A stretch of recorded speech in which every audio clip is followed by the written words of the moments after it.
That's sketchy. My father is a minister, and I was very, very bad in high school.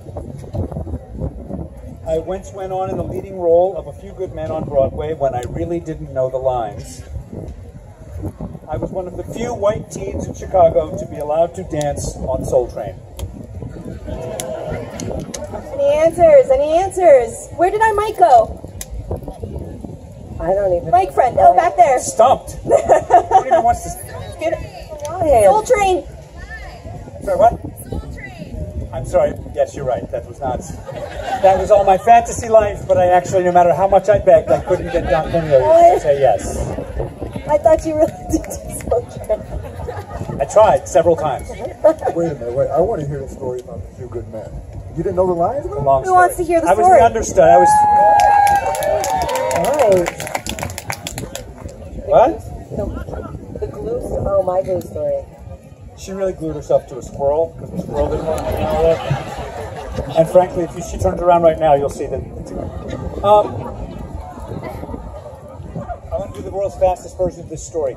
I was in the original production of A Few Good Men on Broadway. I was playing Kevin Bacon. If you've ever seen the movie, it wasn't Kevin Bacon then; it was Clark, but whatever. And Tom Hulce, Oscar winner from Amadeus, was playing the lead.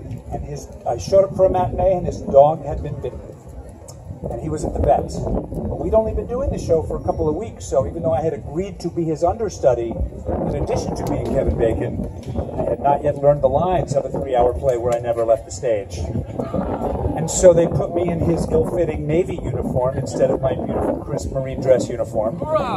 And as I stood backstage, trying to remember all of the lines at once, the voiceover speaker said today, the role of Daniel Caffey, normally played by Oscar winner Tom Hulce, will be played by someone you don't know named Clark Gregg. And the audience went, boo! And through a combination of very whispering from my fellow actors and being pushed into the right rules of light to act, and then getting in the courtroom and having actual pages to cheat from, I somehow got through it. And the audience sensed that they were seeing someone who really might not make it through the performance. And so in solidarity with me at the end, they were very generous with their applause. And the cast was so surprised I got through it that they took me out for a piece of mud cake, which is a very, very, very chocolatey cake. At a restaurant next door, I ate the piece of mud cake. Tom's dog was okay. He came back for the evening performance, and I went to lay down for a second in my dressing room. And the next thing I knew was a half an hour into the play, when I was supposed to be walking on stage right in a marine dress uniform, I woke up in my dressing room to see a desperate stage manager standing in the door saying, "Oh God, you passed out, you're on." And so I lived the actor's nightmare of stumbling, not in a marine dress uniform, but in some blue jeans with the zipper down and a wife-beater t-shirt on from stage left.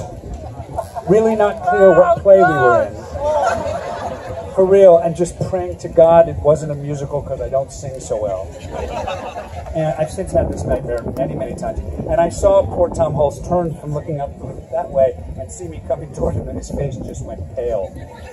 And I started saying some lines, but I don't think they were from the right play, and he just was shaking his head like, oh, no. And finally I said some numbers because it was a plea bargain, and he was like, "That's not the ones, though." And instead of having the chairs I was supposed to bring out, he pulled me over and we sat on some steps. And I finally started saying the right numbers, and we got into the scene.